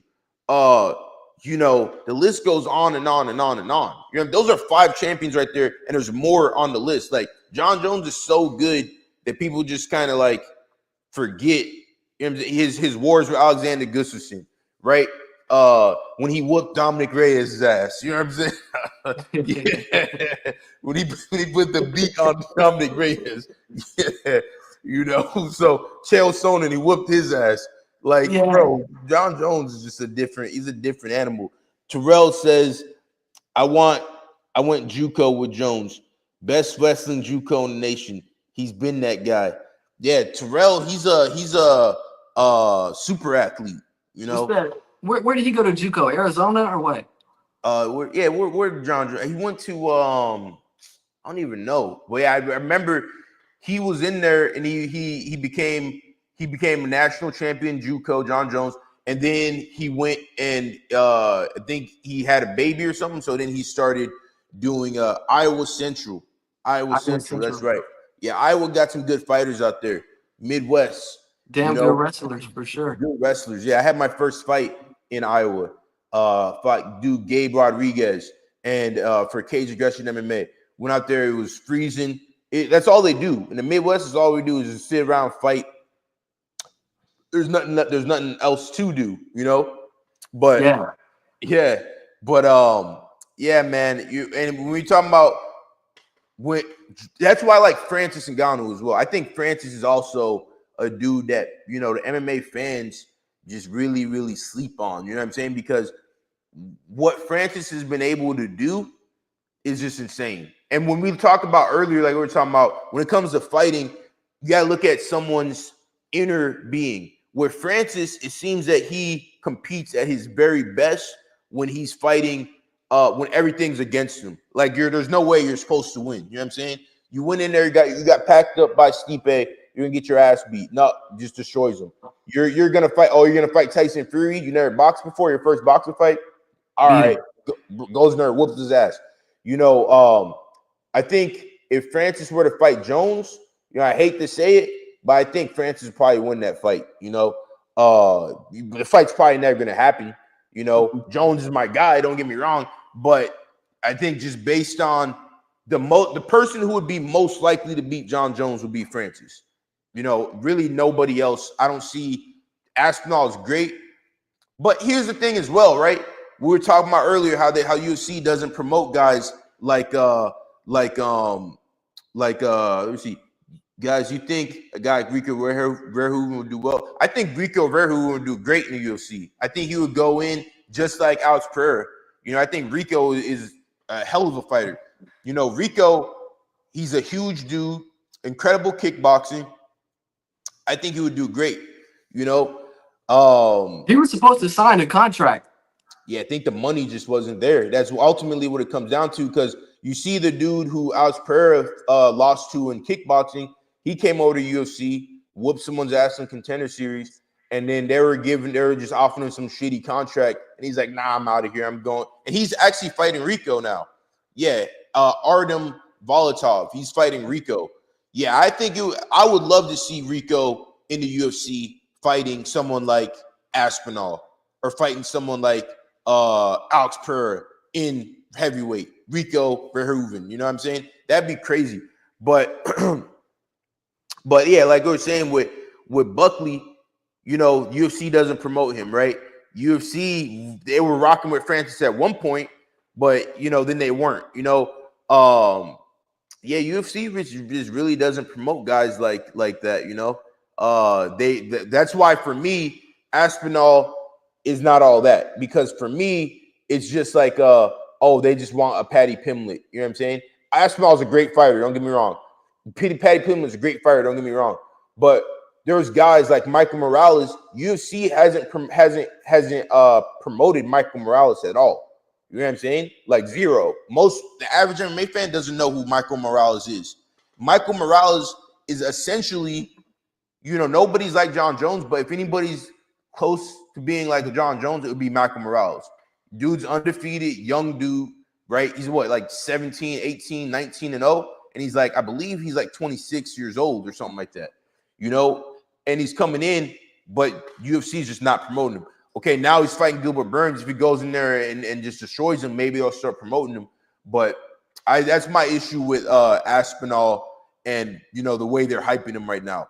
I don't think Aspinall will go in there and touch John Jones. And I also have an issue with, when we talk about the UFC, and maybe I shouldn't be saying this shit because I'm a pro fighter or whatever, but I don't give a fuck. It is what it is. Look at Anderson Silva. How's Anderson Silva not in the Hall of Fame? You know what I'm saying? Like, that's crazy, bro. If you have a problem with business-wise with somebody, that's one thing. Right? Anderson Silva, for whatever reason, he wanted to get out of contract or whatever the case was. He had a sour relationship with the UFC at the end, but he should be in the Hall of Fame. That makes no sense, Rampage, how is he not in the Hall of Fame? Right. You know what I'm saying? Like, I don't know. Randy Couture, I don't think he's in the Hall of Fame. Like, yeah, you might have an issue with these guys, but I don't like how they try to erase people's histories. You know what I'm saying? I just don't agree with it. Like, someone like Francis, okay, yeah, you don't want to promote the rival person, but Francis is probably the best heavyweight ever. Bro knocked out 5 heavyweight champions. Knocked out Junior Dos Santos, Cain Velasquez, Andre Arlovski, who else? Stipe, Alistair Overeem. Yeah. Knocked someone else out. So at the end of the day, when it comes to business, yeah, you might not like these guys, but when it comes to someone like Anderson Silva, there's literally no reason that he should not be in the Hall of Fame. It makes the sport kind of seem a little bit more goofy, Manu Fernandez, 100% agree with Will. And also is a lack of stars. In my opinion, Ilya and Patty are the ones from the new generation that have that thing. Yeah, these guys do excellent jobs of promoting themselves. I mean, these are guys that can transcend the sport. And in this game, it's unfortunate, but you have to be able to promote yourself because the UFC isn't going to do it for you. They have their select few, but it's guys like you and me, man. It's other people on YouTube that are talking about these up-and-comers that are kind of building these fights more than the promotion itself. So, yeah, you really have to be able to have a personality and a certain level of charisma in this game to be a star. Yeah, 1,000%. I mean, the guys who got the it, I mean, Buckley has the it factor as well. He's just doing it for himself. Patty and Ilya, they do have it. But this guy Tyler is saying, but he left the promotion early, talking about Silva. Here's the thing, Tyler. Or Ngannou. Who's he talking about? I think he's either talking about Ngannou or he's talking about Silva, about the Hall of Fame thing. Right. No, you can't be talking about Silva because Silva didn't leave it early. Okay, Ngannou, he didn't leave early, bro. Look at Ngannou. How many fights did Ngannou have in the UFC? You know what I'm saying? How is that early? Bro had 10, and Ngannou's record in the UFC is insane. When you look on Tapology, look at most fighters in the UFC, even some of the best, they usually leave 50-50, like 4 wins, 4 losses. Dustin Poirier has like a 50-50 record in the UFC. Ngannou came in, bro lost one time, whooped everyone's ass. He came in, I don't agree with the idea that a professional fighter should be a slave to wherever. No, you do your thing, you get your contracts, you get your money. You want to go fight boxing? Go fight boxing. You want to go do a major jiu-jitsu match? Go do a major jiu-jitsu match. You want to go to do a kickboxing fight? Go do a kickboxing fight. You know what I'm saying? Bro came in, he did his thing, he saw opportunity, he left. his legacy shouldn't be like dimmed because of that. You know what I'm saying? And he should be, because the thing is, UFC probably would never put Ngannou in the Hall of Fame when he deserves to be in the Hall of Fame in his for his body of work that he did in the UFC. You know what I'm saying? Yeah, it's one of those things where a lot of the fans have been slighted just because of the statements that the UFC has put out about him, the things Dana White has said about him. But people really wanted to see him and John Jones fight. And I don't know that we can place all the blame on Francis for that fight not happening. I mean, there was a period where John Jones was out for about going on 3 years probably, where Francis was still there. Yeah. And bro went out there and made a bunch of money. Like, it seems like a lot of MMA fans don't want to see the fighters get paid. Like, that's what I've noticed. Like, they don't want to see fighters make money. But if Ilya beats Charles, man, I'm telling you, best villain ever in the sport. Man, who are the best villains in the sport right now? You know, I mean, I think Ian Machado was kind of a villain in a way, in a weird way, no? Yeah, nah, he absolutely is. And Ian is sneaky, bro. He likes to go and act like he's everybody's friend and have his son feeding JDM M&Ms and stuff and putting people in these awkward positions. But in reality, he goes and he gets on that mic and he talks a bunch of shit. And people know what's up with Ian. Did you hear what JDM said about that whole the M&Ms thing? Yeah. He said he thinks the kid isn't his. He hates M&Ms and he thinks the kid isn't his or something. I love that shit. I love I that do shit, too. bro. I I love that do shit. too. When Buckley came in talking his shit, talking about some Speaking of villain, you Buckley. know, Buckley. Yeah, I love that shit, man. That's what sports about. Sometimes I go back and I watch John Jones and what's it Cormier Cormier. talking shit to each other. Bro, that shit's fucking so Gold. funny. Yeah. A guy You like didn't know Kobe that. Covington was probably one of the biggest villains and arguably still is right now. He got into it with Patty Pimblett backstage at what was that, UFC 314 or 313? Who did? Kobe Covington. Kobe Covington. I don't Yeah, know what Kobe. yeah, I don't know what his angle is there. Like he's a lightweight. Patty's a lightweight. I I mean, I think he's just trying to get in, be in the media as much as possible. It just doesn't resonate for me because it just doesn't resonate. Like Kobe, he's just I don't know. I don't know. It's just too much goofball stuff going on.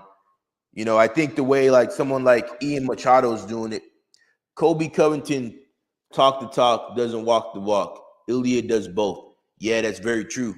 And Ilya doesn't really even talk trash through. He kind of just does his thing and whoops people's ass.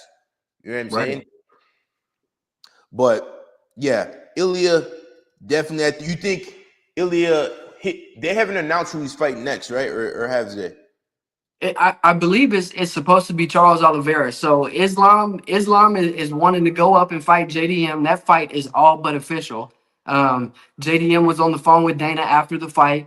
Islam was tweeting out, keep my belt clean because I'm coming for it. So that's the fight that's gonna happen next. Ilya said he was promised the title shot. I don't believe he was. I think that some things might have been said, but I don't think he got anything in writing. He's gonna have to fight Charles Oliveira, and that'll probably what'll happen is Islam will probably give up, vacate the belt, and then Ilya and Charles will probably fight for the vacated lightweight title. Yeah. Speaking of trash talk, yeah, let's see some of the best trash talk in the. Things.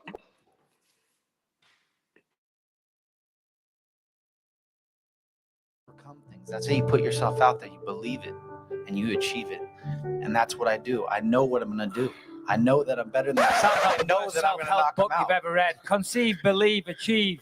Shut the fuck up. This is the shit we need. We need more of this. Hey, Pussy, are you still there? I'm here. Right here.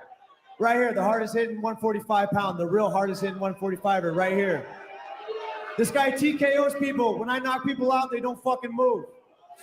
They're not, who the fuck is that guy? Who the fuck is that? Hey, Jeremy Stevens had a good fight the other day too. Oh yeah, Jeremy Stevens, very impressed with him. But you know, I don't think they don't want someone like McGregor again, because when McGregor came up, bro, He's too big. he's too big. Too big. And to be honest, he probably didn't get paid what he was truly worth, because you know, McGregor's stuff directly is one of the reasons the UFC was able to sell and go public for billions of dollars. Yeah, they want to be able to sell the product based off that 3-letter name, UFC. They don't want to have to sell off of Conor McGregor or sell off of GSP or sell off of these big name guys anymore. And that might be a reason why they don't spend the time promoting these guys. They know one thing: the fans are going to show up every single Saturday, and we don't have a choice. Yeah. Well, because they know we're hooked. Yeah, there is a choice. We could go watch PFL. We could do this, do that. They don't That's want. true. They don't want the fighters bigger than the company. Yeah, that's a fact. You know. Yeah, I mean, but it really hurts the sport because it's not as entertaining anymore. You know, like back in the day when we had guys like Chael Sonnen on there. Well, that's the next clip. Let's see what he's about to say. I mean, do you understand, Errol? You and everybody else waited in the weather. You came to the press conference. Vandalay, it looks like he found a bathroom as a backdrop in the men's shelter he's living at in Rio and got somebody to point a cell phone at his face. All right, man, I'm done talking to you. You can't be done talking to me. You're right here facing me, dummy. You got. Oh, hey, matter of fact, what did you think about Dominic Cruz being on the commentary? Great job. I love Dominic Cruz. Yeah, me too. Dominic Cruz, another guy, bro. I was watching him in high school in the WEC, and his style. I used to wrestle with his footwork. I used to use his footwork and striking and wrestling. People were like, "What the fuck is this dude doing, bro?" It fucking worked. I was taking people down, doing that crazy ass footwork and shit. Yeah, Dominic Cruz, hell of a fighter, incredible fighter, and he's a really smart dude when it comes to MMA. He is. He is. Gotta talk to me. You have no choice. You got nowhere to go. Keep. How's that jet lag? You buddy? enjoy. You don't got. You're playing touch butt with that dork in the park, the ponytail. And I'm the one who ain't got no training partner. I don't think so. You seem to have it all figured out when you're fighting midgets. Tito is literally in the only profession I know of where you don't need to wear a suit, and he keeps showing up in one. It's like a local funeral parlor clothes, and he went and took it off a corpse. Something you need to learn. Shows up looking like a maitre d'. Hey, I got a Tito Ortiz story. Yeah, what's that? I got a Tito. Careful, Tito's my boy. Careful. No, it's not bad. I promise. This was like in 2018. I'm out in Huntington Beach and I'm watching a movie. I got my little thing with me. You know what I'm saying? I got my little chick with me, and man, we're watching like a chick flick. It's like a soft movie. It's not like action or anything. And at the end of the movie, we're all walking out, and it's Tito Ortiz. His head is like this big. Yeah, he's a big dude. He comes walking out behind me. He's got the Make America Great Again shirt on, and he's like, I look at him because I'm like, that's Tito Ortiz. So I'm trying not to stare at him, but I'm sure he noticed me looking at him. And Tito Ortiz shot me the meanest mean mug, bro. At the movie theaters watching a chick flick. Yeah, that's crazy. Well, maybe he wasn't even looking at you because Maybe sometimes he just be in a different world. On some of the videos, I don't know if you've seen some of the videos. Tito, yeah. But no, Tito, he's a character. He's a good dude. I like the dude. When I came to California, I actually helped him for his fight with Liam McGeary. Whenever we were training, though, one thing he would do, he would like blow his nose in his shirt. I was like, that's interesting. I've never seen someone do that before. But he's Tito, man. He's a legend. He's a pioneer. To be honest, Tito Ortiz was actually like the original Conor McGregor. You know what I'm saying? Like, because the first fight I ever watched, I remember I was like in 7th grade. It was Tito Ortiz versus Ken Shamrock. It was on Spike TV. I was just going through and I saw the UFC for the first time. And I was like, oh, man, these dudes are crazy. I would never do that, And it was literally Tito Ortiz, Ken Shamrock. And they showed the countdown, the whole rivalry they had, and that's what got me hooked in it. And I think nowadays there's just no the promotion. There's just no promotion. Like, I'm not really excited to see. I'm excited for it because I'm a hardcore gonna watch everything. You're excited because you're gonna watch everything, regardless, even if it's like two chicks who don't know how to fight. You're gonna watch it. You know what I'm saying? Like, I'm gonna watch it. Tyler's gonna watch it. You know what I'm saying? That's always different dudes, you know. Back then, guys had like their own trademark, like the flames on the shorts, the blonde hair. It was just certain things that guys did to set themselves apart, and the game lacks that. They need to get back to that. Yeah, Tyler says there's a whole channel dedicated to Tito quotes. Oh, we got to see that. I gotta. Pantheon level cool listeners. All right, we're gonna watch that. Let's see here. Yeah. And by the way, Anderson, if I want your opinion, I will beat it out of you. Don't walk around handing out free advice. Why don't you go find a Sharpie marker and draw Steven Seagal's widow peak on him?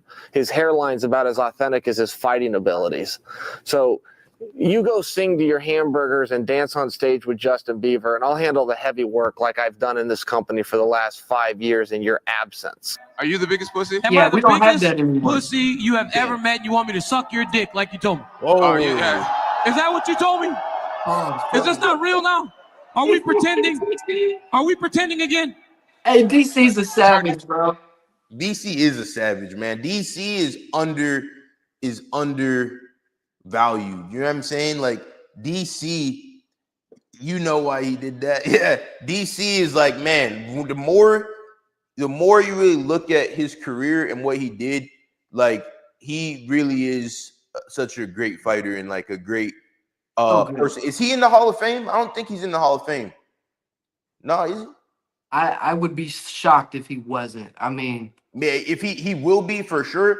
But like DC and John Jones' rivalry, man, that's what the sport. That was good shit, man. That was good entertainment. You know what I'm saying?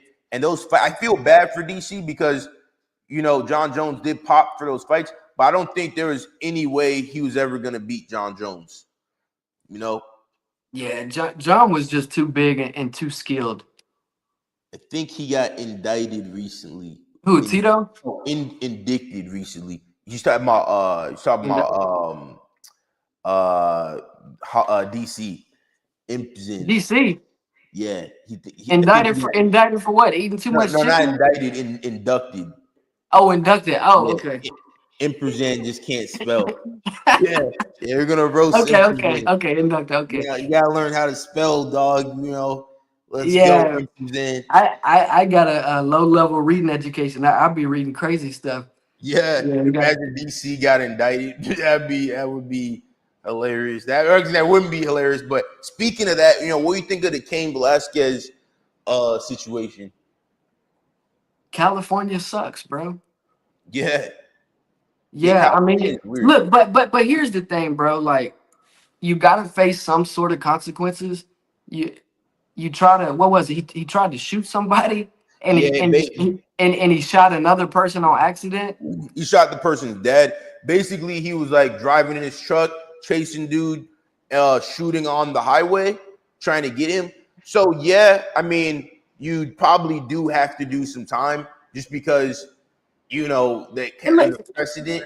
But I feel like they should be able to get him off with some type of like probation would be what I would think, yeah. like some sort of like temporary insanity or something like that. But the fact that they allowed that dude to even be free in the first place when that dude had pending charges on some, you know, some PDF stuff, like that's California, bro. That's California. And California's crazy because messed up because it's such a beautiful place and it's such a great place, but there's just a lot of backwards stuff in California. It makes no sense.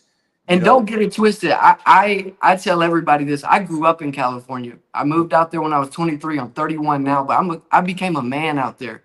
Yeah. I was exposed to a lot of opportunities. I met a lot of great people, but politically, California's trash, bro. I mean, yeah, they do it politically. It is backwards. I mean, you see when the fires happened, you know, they're paying the lady $700-something thousand And I don't know what happened. I don't know why the thing wasn't filled. Like, the fuck are you talking about? You're getting paid $700,000 to do a job. Like, the water better be filled. Like, it makes a lot of shit. You know what they did in California?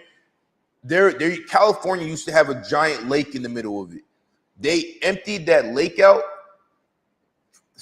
for some dumbass reason, but it was like a freshwater lake that, like, not long ago it was there. They just do dumb shit in California. Like, I don't get it. You know what I'm saying? I really don't. Because it's such potential. California is a beautiful place, but man, I just felt like the state was robbing me, bro. I mean, I was getting taxed at like 33%, some ridiculous rate, and I was making decent money, but it wasn't nothing where you could be taking money from me like that. And then on the opposite side of that coin, I'm paying $3,500 to live. Yeah. In the apartment where I lived at. Yeah, in a 1-bedroom, right? 1 bedroom. Yeah, exactly. My thing is, all right, if you live in California or something like that, yeah, it's gonna be expensive, but you need to find ways to make more money. You know what I'm saying? That's my mindset. Like, same thing with the fighters, right? Fighter pay. Don't get me wrong. Most fighters are getting robbed for sure, badly. You know what I'm saying? However, if you're a fighter, let's say someone like Kevin Holland, who fought 5 times in 1 year. Okay, bro made probably like close to $1 million that year. He fought 5 times. He probably made like around $500,000 or so, right? Now, okay, you're not gonna get if you go on a losing streak, whatever, you're gonna get half of your money. Okay, great. Take some of that money, put it in the SP 500. Take some of that money, put it in a treasury bond. Take some of that money, buy Bitcoin. If 5 years ago, Bitcoin was $5,000. If you bought a Bitcoin for $5,000 5 years ago, today it's worth, you would have made $100,000 in 5 years off of $5,000. So for fighters who get big chunks of money, like, you just need to take some of that money and put it into SP 500. Put it into whatever. Invest in a business, because you're not going to get, unless you just have an incredible career. Even if you have an incredible career, your main money is not going to come from the fights. You know what I'm saying? Yeah. McGregor showed that. McGregor made a lot of money in his career, but his main money came from what? It came from his property, his other companies, BKFC. And that's something I wanted to bring up earlier, because we were talking about McGregor a bit and Jeremy Stevens. McGregor, I think the reason he's not going to fight again in UFC is he's going to go over to BKFC and he's going to get BKFC lit. One of my boys actually fights in BKFC, Marcus Edwards. He's actually probably going to be the welterweight champ. And BKFC is extremely entertaining, but I would love to see McGregor fight in BKFC. You know what I'm saying? I think with the injuries and, he doesn't want to wrestle and stuff like that. That's what I'm saying. As a professional fighter, there needs to be more avenues for guys. It can't just be the UFC. McGregor is not fit or doesn't want to fight someone like Ilya or whoever the next upcoming guy is, a Paddy. Okay, great. He should still be able to go to BKFC and start something else there. You know what I'm saying? And fight guys and have entertaining fights. Everyone would pay to see McGregor and Mike Perry. People would pay to see McGregor and my guy Marcus fight. You know what I'm saying? Like, there needs to be more. And as MMA fans, don't be so hell-bent on the UFC. Because when Strikeforce came over to UFC, Strikeforce people whooped the UFC's ass. Like, fucking Daniel Cormier became champ. Luke Rockhold became champ. Multiple guys from Strikeforce came over and became champ. RDR is from ONE FC. So there's so many good fighters, great fighters out there. You know what I'm saying? Yeah, bro. I would like to see I'd like to see Connor box. He said he had an opportunity to fight. I think it was like at Alcatraz or something crazy. So it was something crazy, but he said the money wasn't right. That's another thing for Connor. It's like the payday is going to have to be so huge, and I just don't know how many promotions can handle a pay scale like that unless you get Prince, the most high over in Saudi Arabia, whatever his name is, he's got deep pockets to do something like that. But Turkey Abdelaziz or whatever his name is. Nah, that's you combined Ali Abdelaziz with Turkey. Yeah, Turkey. I think his name is Turkey. But the thing is, like we were saying earlier with the fighter pay, McGregor's so smart because he just bought BKFC and became a big investor. So now when he fights, he's going to get a proper share of what he's supposed to get paid when he fights. If McGregor is selling crazy amounts of pay-per-views, you know what I'm saying? Like when he fought Khabib, you know, UFC's only paying him probably a small amount of that. Now that he's in the BKFC and he owns it, he's gonna get a significant share of that whole thing. So that's why I'm saying, like, and there's more longevity in it because maybe he only wants to fight a couple more years, right? But now he owns it. He's making money basically for however long BKFC is around for. So I think for me, I want to see McGregor go in, fight BKFC, and fight someone like a Mike Perry. I think would be a very interesting fight, or even somebody, you know, somebody like you know, I mean, like someone like a Bobby Green. I don't know. Bobby Green's still in the UFC, but the problem with BKFC is they have failed to produce enough notable names. Like Mike Perry, I don't even think he's fighting with them anymore. See, when Mike went to go fight Jake Paul, apparently BKFC did not want him to do that. And it's like one of those things where it's like, all right, if you do this, you better win, because if you lose, it doesn't make sense for you to come back and fight for us. And now Mike started his own promotion, Dirty Boxing or whatever. But I just don't think they're producing enough big names, and I think it's going to have to be a big name for Conor to fight. Well, that's the thing. All they need, they don't need a big name, because McGregor fought Cowboy Cerrone. Cowboy Cerrone was a big name, but whoever McGregor fights is going to be a huge deal.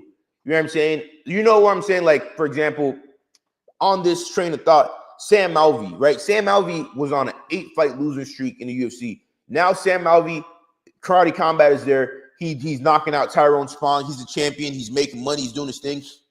When it comes to combat sports, it can't just be the UFC. You know what I'm saying? There needs to be more ways for fighters to make money, because if you're a professional fighter and you're really good, that's your craft. That's your thing. You know what I'm saying? Like, so that's why I think something like BKFC is great. You know, is really good to have in the sport. I think so too. But do you think Conor McGregor does more for BKFC, just being a partner, being the spokesman, or actually getting in there and fighting somebody?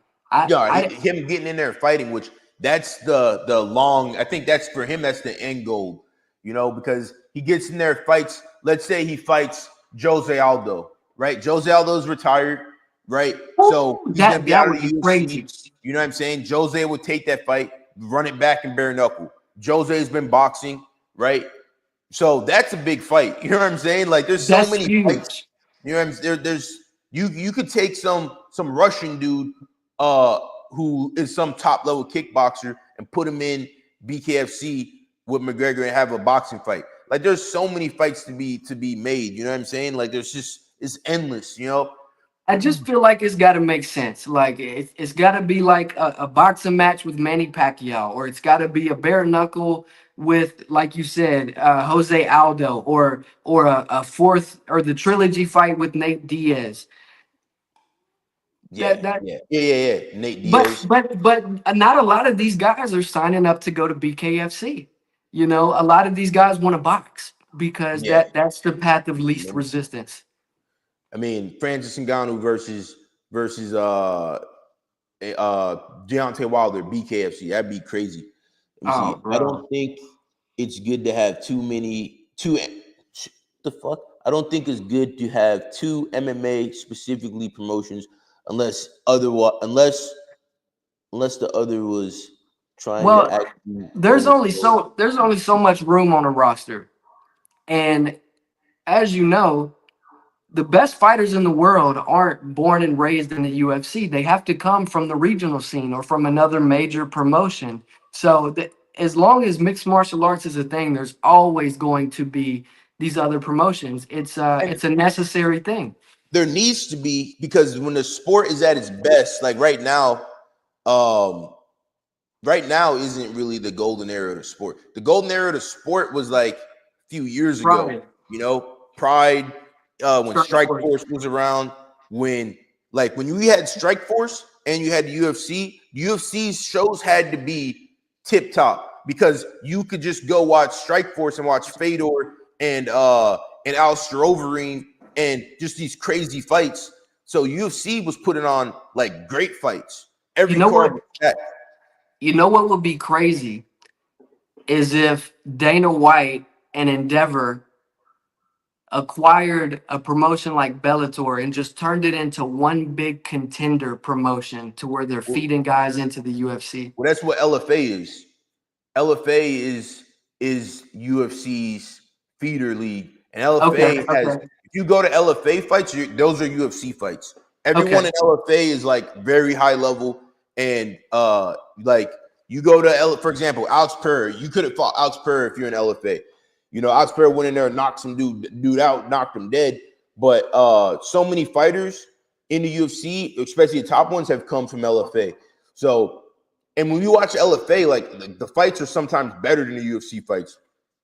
Actually, most of the time they're better than UFC fights because guys really, really want it. Like they're really trying to show it, and they're young and they're hungry. Even if someone's like 30 years old, 33 years old, if they're in there, the energy is like a young energy. Like they're new to the sport. Like they really want to get it. They really want to win.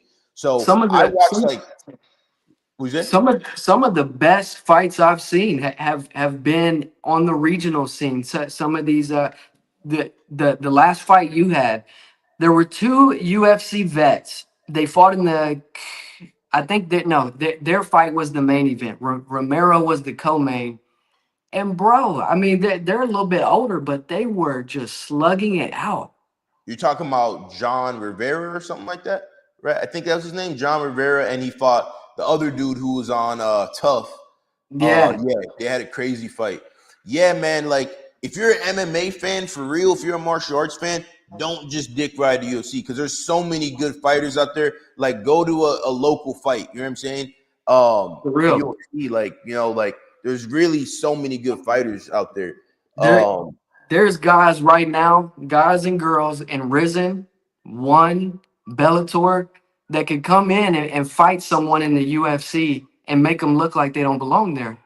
Yeah, like my boy Marcus, he fought Justin Gaethje, Marcus Edwards, who's like #1 contender in BKFC right now at 170.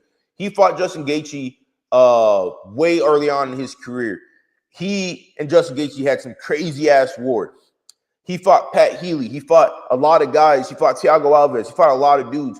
He's not in the UFC, but I've seen Marcus beat dudes' ass who were top level, top 10 UFC guys. Like I've seen him destroy these dudes. So, you know, a lot of people think like UFC has all the best fighters. They have a lot of great fighters, but there's so many good guys out there. You know what I'm saying? And that's why you see like when you see Marcus fight, he goes out there, he just destroys these dudes. You know what I'm saying? Like quickly in the BKFC. But yeah, we're gonna call it a wrap soon here. But let's go back to the trash talk. Let's end it on a good note. You know, let's see, because this is what I like to see. You know what I'm saying? This is what I like to see, people talking shit. I like to see people getting dropped. I like to see people talking shit. Like I want to be entertained. I want to be thoroughly entertained. You know what I'm saying? Like when I started, before I was watching UFC MMA, I was watching WWE, and sometimes I still go back and watch, you know, some of those clips, you know. Yeah, if you're gonna make me pay $70 every pay-per-view, at least make me feel good about it. Yeah, it has to be entertaining. I said, are we pretending again? Are you pretending? Oh no. Are we pretending? Are we doing this fairy tale shit again?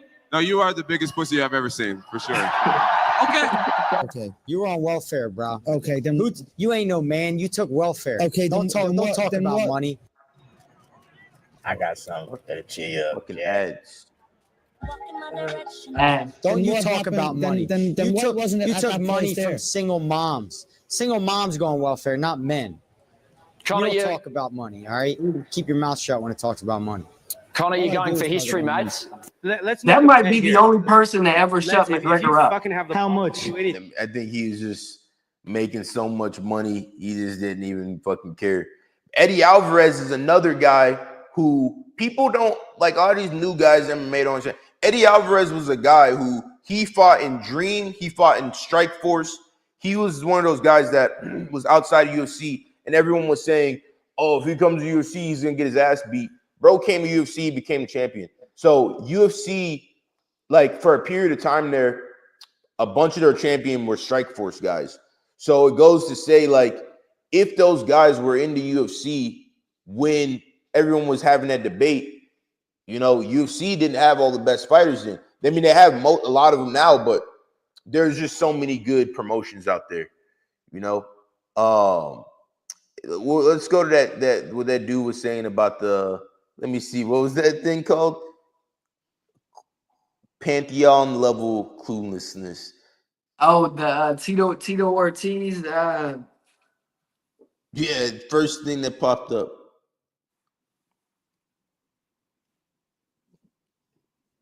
Tito Ortiz, what happens when we die?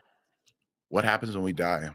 I leave a legacy behind me that I've helped people, that I've been a factor in somebody's life in a positive manner, and knowing that it was Tito Ortiz that helped me get through that hard time.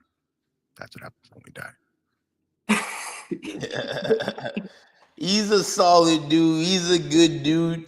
He just 100%. I stand. He just says it in a weird way. I get what he's saying. Yeah, and that's the thing. You can actually kind of understand what he's trying to say. It just comes out terrible.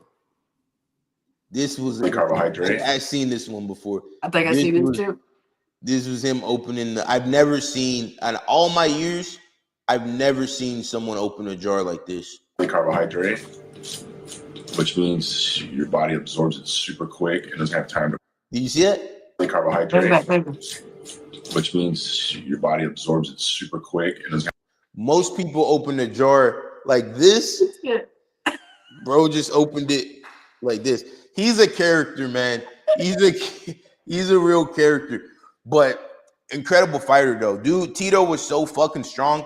When I met him and when we trained, he was like an older dude, but bro was huge. He was giant, and his head was giant, and he's really good wrestler.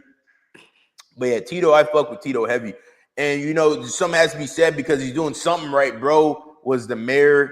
He the mayor of Huntington Beach or something at one point, right? I don't know if he was the mayor, but I know that he was involved heavily politically out in Orange County. Like, yeah, he just somehow he was one of the richest fighters at one point. You know, he's interesting to me. He's very interesting to me. But yeah, he's a solid dude. So you know, Tito's my guy. Yeah. But yeah, hey, so guys, check out Will, Deal With It Will. Let us know a little bit about like what you do and you know what you got going on. Yeah, so first off, Manny, I really want to thank you for allowing me to come on and do this live stream with you. But I just launched my YouTube channel about a year ago. This is a channel that I've had for a long time, but I'm a fan at the end of the day. And I've always used my channel to do shit that we all do. Look at other people's stuff. And I have a few friends, Manny being one that have channels and they talk about MMA. And I finally got talked into doing it. So for the last month, I've been posting shorts, doing predictions on fights, doing reactions on fights, every single fight card. I try to do both prelims as well as the main card and anything during the week. Any new news, I'll try to react to. So the long form videos like this and the live videos is something I'm a little bit newer to, but I would definitely appreciate it deeply if you guys came over, subscribed, and joined me on this journey, because we really look to ramp this page up and grow it a lot towards the back half of this year. Oh, yeah, he's putting out great content. He's knowledgeable. You know, and we're gonna have Will. Let's do it again. I can come on yours. We do it again. You know, hey, appreciate you, man. We had a great time. Appreciate everybody. Make sure you hit that like button and learn to fight.